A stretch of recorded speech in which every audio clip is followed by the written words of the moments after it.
Hello everyone, ई point classes में आप सभी का हार्दिक स्वागत है। बच्चों, आज हम बोर्ड क्लास कक्षा 10वीं का सामाजिक विज्ञान का पेपर हल कर रहे हैं। इसके जितने भी प्रश्न हैं उन सभी का उत्तर हमने बहुत ही सुंदर तरीके से शॉर्टकट में नोट्स बनाकर तैयार किया है, ताकि एक बार में ही आपको याद हो जाएंगे।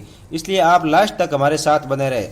अभी तक अगर आपने हमारे चैनल को सब्सक्राइब नहीं किया तो सब्सक्राइब कर दीजिए तथा बेल आइकन दबाकर नोटिफिकेशन ऑन कीजिए, ताकि जैसे ही हम नया वीडियो जैसे गणित, विज्ञान, संस्कृत, हिंदी, इंग्लिश का पेपर अपलोड करेंगे तो सबसे पहले आप तक पहुंचेगा। इसलिए बेल आइकन दबाकर नोटिफिकेशन ऑन जरूर करें। आप जो ये प्रश्न पेपर है इसको हल करना शुरुआत करते हैं। इसमें सबसे पहले जो ये पेपर होगा 3.25 घंटे में होगा और 80 अंक होगा। और उसके बाद में विद्यार्थियों आपके लिए कुछ निर्देश दिए गए हैं, आप इनको अच्छी तरह से पढ़ें। इसके बाद में अब इसका प्रश्न नंबर 1 आता है। अब प्रश्न नंबर 1 है, निम्न प्रश्नों के उत्तर का सही विकल्प चयन कर उत्तर पुस्तिका में लिखिए। पहला है, गांधी इरविन समझौता कब हुआ था? गांधी इरविन समझौता 5 मार्च 1931 को हुआ था। इसके बाद क्वेश्चन नंबर 2, हिंद स्वराज पुस्तक के लेखक कौन है? हिंद स्वराज पुस्तक के लेखक महात्मा गांधी जी है। इसका उत्तर होगा स। उसके बाद क्वेश्चन नंबर 3, विश्वव्यापी आर्थिक मंदी की शुरुआत कब हुई थी? यह 1929 में हुई थी। इसका उत्तर होगा ब। इसके बाद चौथा है, भारत का पहला लौह एवं इस्पात संयंत्र कहाँ स्थापित हुआ था? जमशेदपुर में। इसका उत्तर होगा ब। इसके बाद में क्वेश्चन नंबर 5, बंगाल गजट पत्रिका का संपादन किसने किया था? इसका उत्तर होगा ब, जेम्स ऑक्स्ट हिकी द्वारा। इसके बाद में क्वेश्चन नंबर 6, भारत में कौन सी दलीय व्यवस्था है? तो इसका उत्तर हो जाएगा भारत में बहुदलीय व्यवस्था है। इसके बाद में नेक्स्ट क्वेश्चन है, सामाजिक विभाजन अधिकांशतः आधारित होता है, जन्म पर आधारित होता है। नेक्स्ट, कम्युनिस्ट पार्टी की विशेषता है। कम्युनिस्ट पार्टी की विशेषता आर्थिक सुधार अपनाती है पर राजनीतिक सत्ता पर एकाधिकार बनाए रखती है। इसका उत्तर होगा ब। नेक्स्ट क्वेश्चन है, उपभोक्ता शोषण का मूल कारण है अशिक्षा। इसका उत्तर हो जाएगा ब। नेक्स्ट, ग्रामीण क्षेत्रों में कर्ज की आवश्यकता मुख्यतः किस लिए होती है? तो फसल उद्योग के लिए होती है। नेक्स्ट, लौह ऐसा किस प्रकार का संसाधन है? तो इसका उत्तर हो जाएगा ए, नवीनीकरणीय योग्य संसाधन है। नेक्स्ट है, विदेशी व्यापार किन के मध्य होता है? ये विदेशी व्यापार दो देशों के मध्य होता है। नेक्स्ट क्वेश्चन नंबर 2, रिक्त स्थानों की पूर्ति कीजिए। इसमें पहला है, पहला सूती वस्त्र उद्योग 1854 में मुंबई में स्थापित किया गया था, यानी मुंबई में लगाया गया था। सेकंड, भारत से विदेश को भेजे जाने वाले श्रमिक गिरमिटियन नाम से जाने जाते थे। नेक्स्ट है, धर्म को राजनीति से कभी अलग नहीं किया जा सकता, ये शब्द महात्मा गांधी जी ने कहे थे। नेक्स्ट, औसत आय को प्रति व्यक्ति आय भी कहा जाता है। नेक्स्ट, भारत में करेंसी जारी करता है भारतीय रिजर्व बैंक जारी करता है। नेक्स्ट, भारत में प्रतिवर्ष 24 दिसंबर को राष्ट्रीय उपभोक्ता दिवस मनाया जाता है। उसके बाद में आते हैं, अति लघुत्तरात्मक प्रश्नों के उत्तर एक शब्द या एक पंक्ति में दीजिए। तो इसमें पहला है, सहकारी समिति क्या होती है? तो इसका उत्तर हमने यही लिख रखा है, ऐसे व्यक्ति जो समान आर्थिक उद्देश्य के लिए साथ मिलकर काम करे तथा वे समिति बना सकते हैं। यानी ऐसे व्यक्ति जो समान आर्थिक उद्देश्य होते हैं वो एक साथ मिलकर जो समिति बनाते हैं उसे सहकारी समिति कहा जाता है। सेकंड, प्रथम विश्व युद्ध पहला औद्योगिक युद्ध था, कोई एक कारण दीजिए। तो इसमें हमने एक कारण लिखा है, प्रथम विश्व युद्ध पहला औद्योगिक युद्ध था क्योंकि इसमें विश्व के सबसे अग्रणी औद्योगिक राष्ट्र एक दूसरे के विरुद्ध संघर्षरत थे। यानी जो औद्योगिक राष्ट्र थे वो एक दूसरे से संघर्ष कर रहे थे प्रथम विश्व युद्ध में।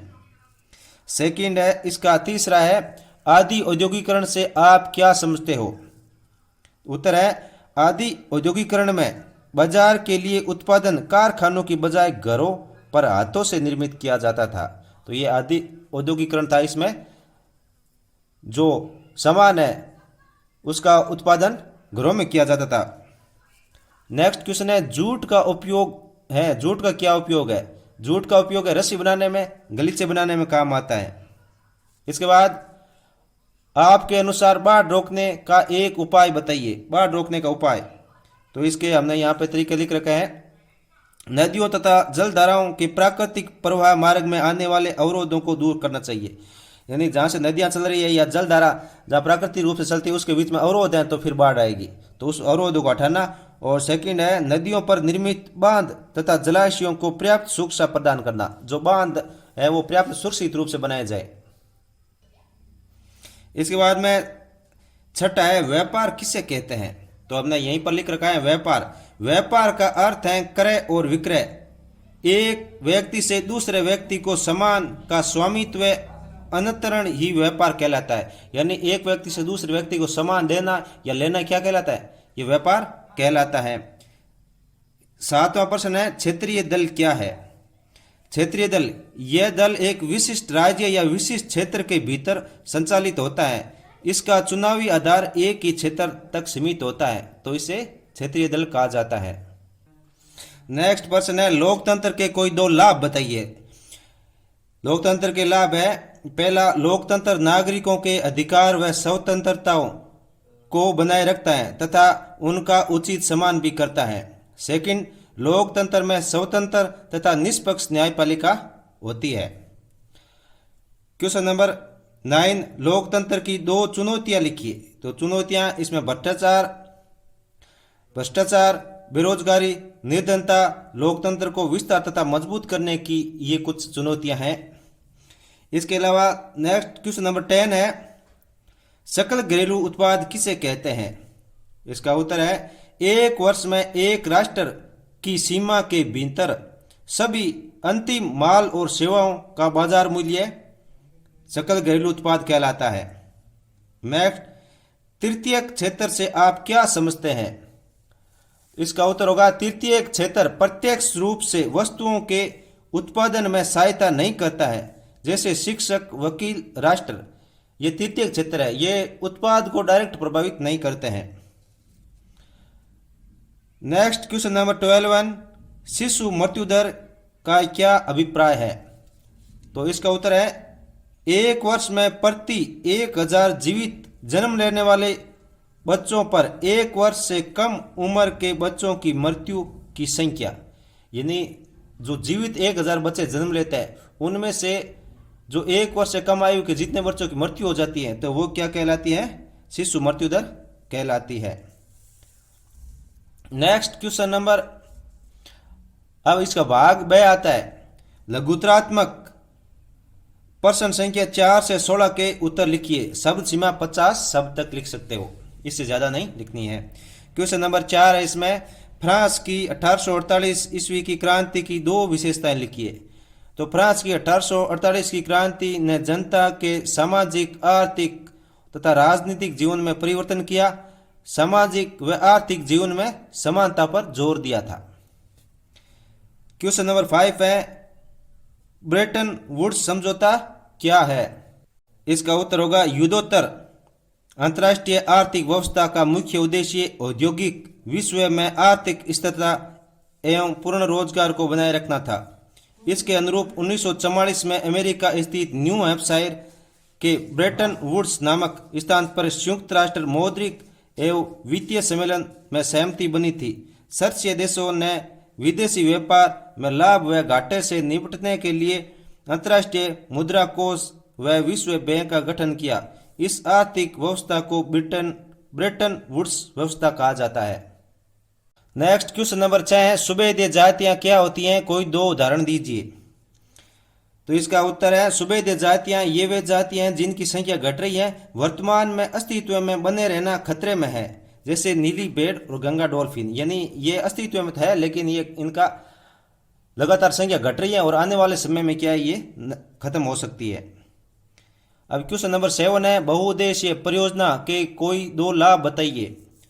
बहुउद्देशीय परियोजना के 2 लाभ है बांधों में एकत्रित जल का प्रयोग सिंचाई के लिए किया जाता है और सेकंड है जल विद्युत ऊर्जा का प्रमुख साधन है।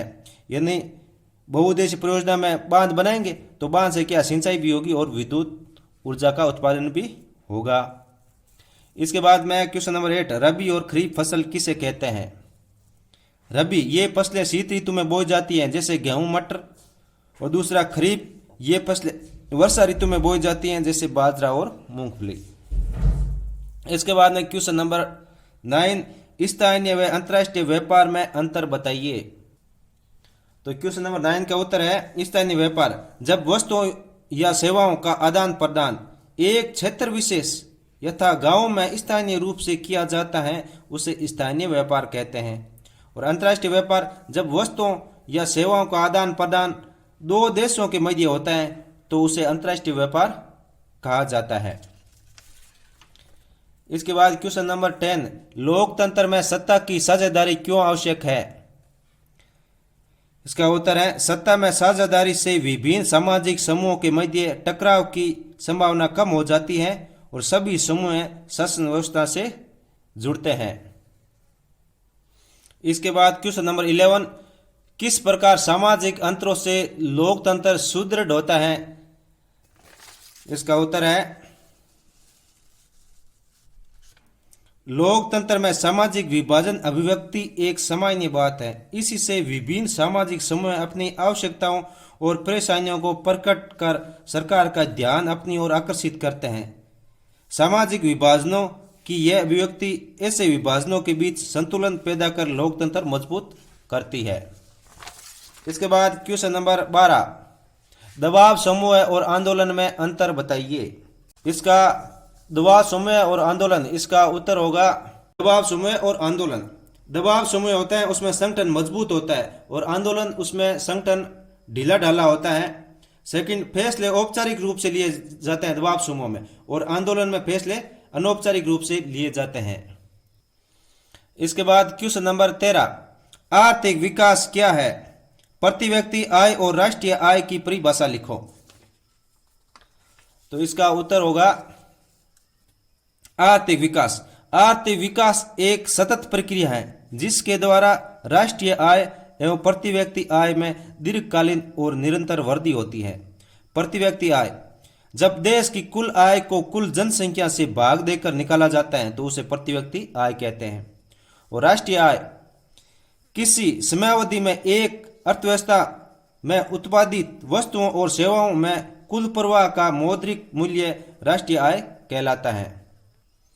इसके बाद क्वेश्चन नंबर 14, खुली बेरोजगारी और प्रच्छन्न बेरोजगारी में विभेद कीजिए। खुली बेरोजगारी और प्रच्छन्न बेरोजगारी। खुली बेरोजगारी, इसके अंतर्गत एक श्रमिक काम के लिए तैयार होता है परंतु उसे काम नहीं मिलता है। और प्रच्छन्न बेरोजगारी, इसके अंतर्गत श्रमिक काम करता है परंतु यदि उसे काम से हटा दिया जाए तो उत्पादन पर कोई प्रभाव नहीं पड़ता है। और इसका सेकंड है, यह स्थायी प्रकृति की होती है और यह अस्थायी प्रकृति की होती है। यानी खुली बेरोजगारी में तो बेरोजगार होता है लेकिन उसे काम नहीं मिलता है, लेकिन इसके अंदर जो काम है जो कम सदस्य कर सकते हैं परंतु उसी काम में ज्यादा लोग लगे हुए हैं, अगर एक दो को उसमें से हटा दे तो भी उस कार्य में या उस उत्पादन में कोई अंतर नहीं आएगा। यह प्रच्छन्न बेरोजगारी होती है।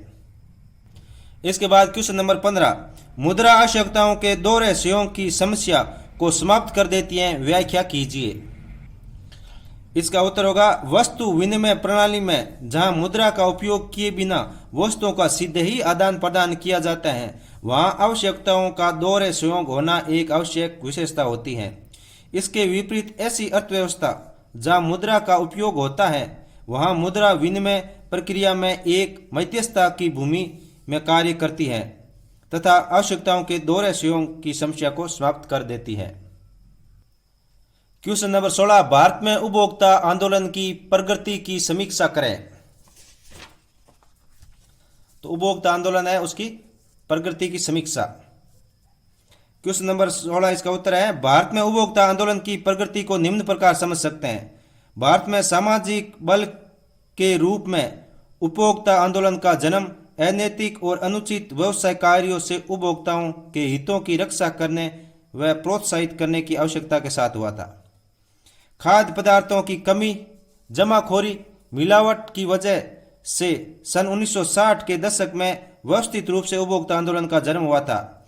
सन 1970 में उपभोक्ता अधिकार से संबंधित आलेखों के लेखन एवं प्रदर्शनों के आयोजन होने लगे। व्यापारियों द्वारा उपभोक्ताओं के अनेक मामले सामने आने से उपभोक्ता दलों की संख्या में भारी वृद्धि हुई। अब इसके बाद क्वेश्चन नंबर 17, उदारवादी राष्ट्रवाद की विशेषताएं लिखिए। उदारवादी राष्ट्रवाद ऐसी सरकार पर जोर देता है जो सहमति से बनी हो। संविधान तथा संसदीय प्रतिनिधि सरकार का पक्षधर था। यह मत देने और चुनने का अधिकार केवल शक्तिमान पुरुषों को ही देता है। निजी संपत्ति के स्वामित्व को अनिवार्य बना देना चाहते थे। क्वेश्चन नंबर 18, संसाधन किसी भी विकास में महत्वपूर्ण भूमिका निभाते हैं, कोई 3 तर्क बताइए। अब क्वेश्चन नंबर 18 का उत्तर है, संसाधन किसी भी राष्ट्र की अर्थव्यवस्था के आधार का निर्माण करते हैं। भूमि, जल, वन, वायु, खनिज आदि के बिना कोई भी राष्ट्र विकास नहीं कर सकता। और इसका सेकंड है, संसाधन प्राकृतिक पर्यावरण जैसे कि वायु, जल, वन और विभिन्न जैव रूपों का निर्माण करते हैं जो कि मानवीय जीवन एवं विकास हेतु आवश्यक है। तीसरा, संसाधनों के उपयोग से मनुष्य ने घरों, भवनों, परिवहन एवं संचार के साधनों, उद्योगों आदि का निर्माण किया है। प्रश्न नंबर 19 है, भारत में राजनीति में जाति और जाति के अंदर राजनीति है, क्या आप इस कथन से सहमत हैं, कोई 3 तर्क दीजिए। इसका उत्तर हो जाएगा हाँ, हम इस कथन से सहमत हैं कि भारत में राजनीति में जाति और जाति के अंदर राजनीति है। तर्क निम्न प्रकार से है। इसमें पहला, राजनीति में जाति, इसके 3 तर्क दिए हैं। फिर जाति के अंदर राजनीति, इसके भी 3 तर्क है। तो पहले वाले राजनीति में जाति अर्थात भारतीय राजनीति में जातिवाद का अत्यधिक प्रभाव है। इसका पहला होगा, उम्मीदवारों का चुनाव जातियों की संख्या के हिसाब से किया जाता है। सरकार के गठन में जातियों को प्रतिनिधित्व देना और जातिगत भावनाओं को भड़काकर वोट मांगने की कोशिश। और इसके बाद में भारत में जाति के अंदर राजनीति अर्थात भारत में जाति के अंदर भी राजनीति पाई जाती है। पहला, देश में किसी भी संसदीय चुनाव क्षेत्र में एक जाति के लोगों का बहुमत नहीं है। चुनाव जीतने के लिए सभी जातियों का विश्वास जीतना जरूरी है। और सेकंड, कोई भी पार्टी किसी एक जाति के सभी लोगों का वोट हासिल नहीं कर सकती। और तीसरा, एक ही जाति के अमीर और गरीब दोनों अलग अलग पार्टियों को वोट देते हैं। अब प्रश्न नंबर 20 है, वैश्वीकरण से आप क्या समझते हैं, इसे संभव बनाने वाले कारक बताइए। उत्तर है, विभिन्न देशों के मध्य परस्पर संबंध एवं तीव्र एकीकरण की प्रक्रिया ही वैश्वीकरण कहलाती है। वैश्वीकरण की प्रक्रिया के अंतर्गत विश्व की विभिन्न अर्थव्यवस्थाओं का समन्वय किया जाता है, जिससे वस्तुओं और सेवाओं, प्रौद्योगिकी, पूंजी एवं श्रम का इनके मध्य प्रवाह हो सके। वैश्वीकरण के अंतर्गत विदेशी व्यापार अवरोध हटा लिए जाते हैं, जिससे पूंजी व श्रम का स्वतंत्र रूप से आवागमन होता है। प्रत्यक्ष विदेशी निवेश बढ़ता है, आयात निर्यात में वृद्धि होती है। इसके अतिरिक्त उत्पादन एवं उत्पादकता का स्तर बढ़ता है। अब इसके बाद सेक्शन ड आता है डी, निबंधात्मक प्रश्न 21 से 22 और शब्द सीमा है 250 शब्द। 21वें में दोष दिए गए हैं अथवा में। पहला है, सामूहिक अपनेपन की भावना ने राष्ट्र के विकास में किस प्रकार योगदान दिया है। और सेकंड है, शहरों से चलकर असहयोग आंदोलन किस प्रकार देहात में भी फैल गया। दोनों प्रश्न है, कोई भी कर सकते हो। तो हमने इस दूसरे का उत्तर लिखा है। क्वेश्चन नंबर 21 का दूसरा है ये, असहयोग आंदोलन के दौरान लोगों ने महात्मा गांधी की प्रेरणा से विदेशी माल का बहिष्कार किया, शराब की दुकानों पर धरना दिया तथा विदेशी वस्त्रों की होली जलाई। हजारों विद्यार्थियों ने स्कूल कॉलेज छोड़ दिए तथा अनेक शिक्षकों ने त्याग पत्र सौंप दिए। मद्रास के अतिरिक्त अधिकांश प्रांतों में परिषद चुनाव का बहिष्कार किया गया।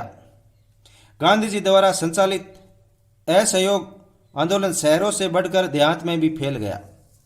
देश के विभिन्न भागों में चले किसान एवं आदिवासियों के संघर्ष भी इस आंदोलन में समा गए। ये आंदोलन जमींदारों के विरुद्ध थे।